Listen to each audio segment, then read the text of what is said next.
Museum Sejarah Jakarta. Siapa yang tidak kenal dengan tempat ini? Museum Sejarah Jakarta adalah sebuah landmark yang paling terkenal di Kota Tua Jakarta. Museum yang juga dikenal sebagai Museum Fathahillah ini dibangun sejak tahun 1707 atas perintah Gubernur Jenderal Johan van Horn dan awalnya difungsikan sebagai Balai Kota Batavia. Selama lebih kurang 2 abad, gedung ini berfungsi sebagai kantor administrasi kota Batavia, hingga pusat kota Batavia dipindahkan ke selatan di kawasan Weltevreden atau sekitar Gambir sekarang. Setelah tidak digunakan sebagai balai kota, bangunan ini kemudian sempat beberapa kali berganti fungsi. Barulah pada tahun 1974, atas perintah Gubernur Ali Sadikin, bangunan ini direnovasi dan ditetapkan sebagai Museum Sejarah Jakarta. Sebagai ikon kota tua, museum ini selalu ramai oleh pengunjung yang datang, baik untuk sekedar melihat-lihat, berfoto, mengagumi arsitekturnya yang seperti Istana Dam di Belanda, atau serius mempelajari tentang sejarah kota Jakarta. Karena museum ini cukup lengkap memamerkan koleksi-koleksi serta informasi terkait sejarah Jakarta. Saya sendiri cukup familiar dengan museum ini, karena sudah beberapa kali datang berkunjung.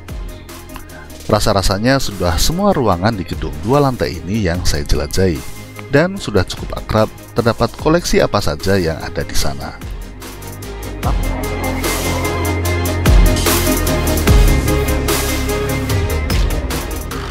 Namun baru belakangan ini saya mengetahui bahwa ada salah satu bagian di museum ini yang sangat istimewa, karena pernah digunakan sebagai kamar penahanan Pangeran Diponegoro, seorang tokoh utama Perang Jawa tahun 1825 hingga 1830. Perang Jawa ini adalah sebuah peperangan kolosal di tanah Jawa yang sangat merepotkan dan membuat Belanda ketar-ketir, karena menguras tenaga maupun finansial Belanda pada waktu itu. Setelah perlawanannya berhenti akibat tipu daya Hendrik Marcus de Kock, Pangeran Diponegoro pun ditangkap di rumah dinas de Kock di Magelang.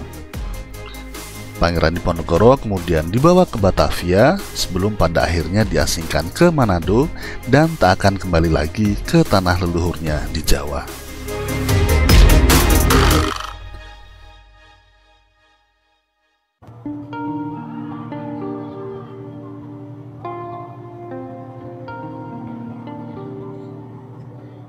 Untuk menuju kamar penahanan Pangeran Diponegoro, dari alur pengunjung setelah pembelian tiket, kita tidak langsung masuk ke gedung utama, namun belok kiri menuju sebuah pintu kayu yang terletak di sebelah tempat penjualan souvenir.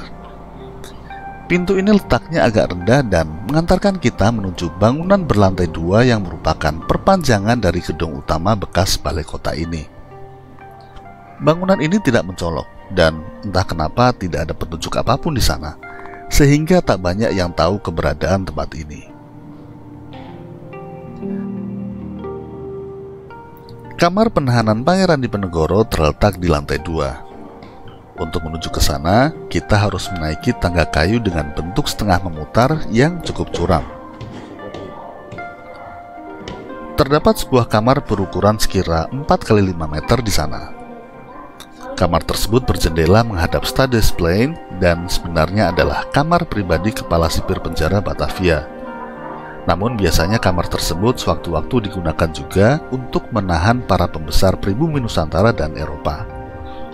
Dan di kamar itulah tempat Pangeran Diponegoro pernah tinggal dari 8 April hingga 3 Mei 1830, sebelum dikirim ke tempat pengasingannya di Manado.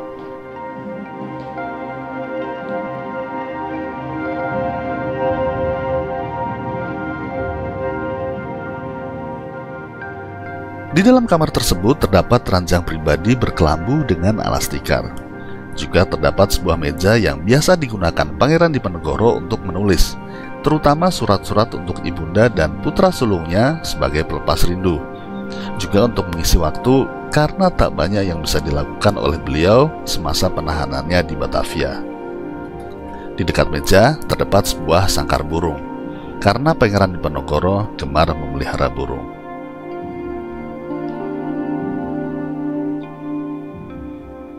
Di sisi lain di kamar tersebut, tampak beberapa informasi di dinding, baik tulisan-tulisan maupun gambar. Seperti renungan Pangeran Diponegoro saat berlayar di atas kapal korvet Pollux menuju tempat pengasingannya.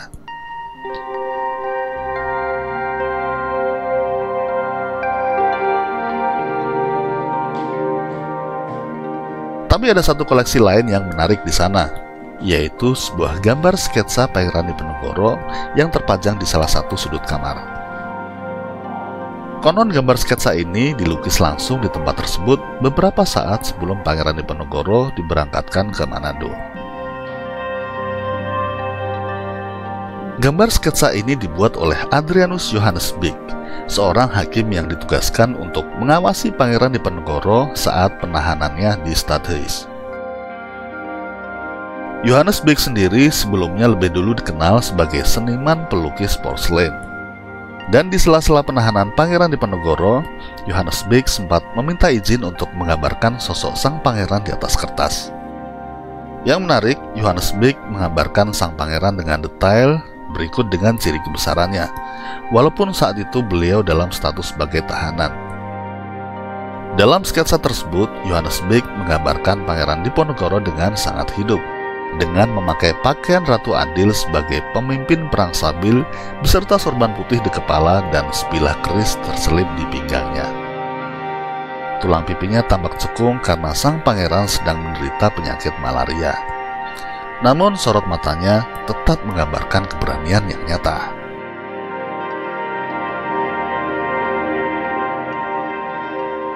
Di luar kamar terdapat sebuah ruangan yang saat ini digunakan untuk memajang berbagai macam informasi serta grafis terkait penahanan Pangeran Diponegoro di Stadhuis. Di antaranya, timeline penangkapan hingga pengasingan Pangeran Diponegoro. Juga ada replika lukisan penangkapan Pangeran Diponegoro karya Raden Saleh yang terkenal. Lukisan Raden Saleh ini bisa dibilang merupakan counter dari lukisan serupa yang sebelumnya dibuat oleh Nicolaas Pieneman berjudul Penyerahan Pangeran Diponegoro. Dalam lukisan Pieneman, peristiwa tersebut digambarkan dari sudut pandang pemerintahan kolonial. Di sana tampak Pangeran Diponegoro mengenakan baju putih panjang dengan turban hijau dan dikelilingi rakyat pendukungnya, berdiri di bawah Letnan Jenderal de Kock dengan kepala menghadap ke depan. Tangan kiri terbuka dengan wajah lesu seolah pasrah. Pada lukisan tersebut juga terdapat bendera Belanda yang tampak berkibar, tanda kemenangan Belanda. Raden Saleh yang pernah melihat lukisan ini di Belanda tergelitik rasa nasionalismenya dan tidak terlalu senang dengan apa yang digambarkan dalam lukisan tersebut. Ia pun membuat lukisan baru untuk merevisi lukisan karya Pieneman. Dalam lukisan Raden Saleh, Pangeran Diponegoro digambarkan menengadah ke atas, ditangisi pengikutnya, dan di sampingnya berdiri de Kock yang tampak arogan. Raut wajah Pangeran Diponegoro digambarkan secara tegas dan tampak menahan amarah.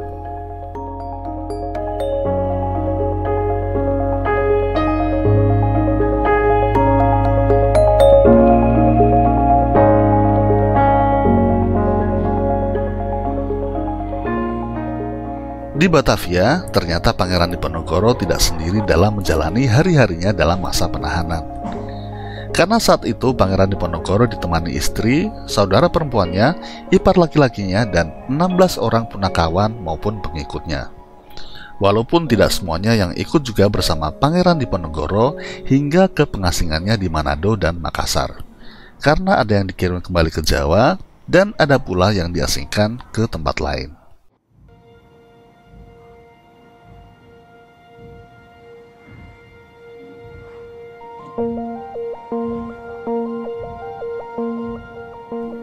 Selama 26 hari Pangeran Diponegoro ditahan di Stadhuis Batavia.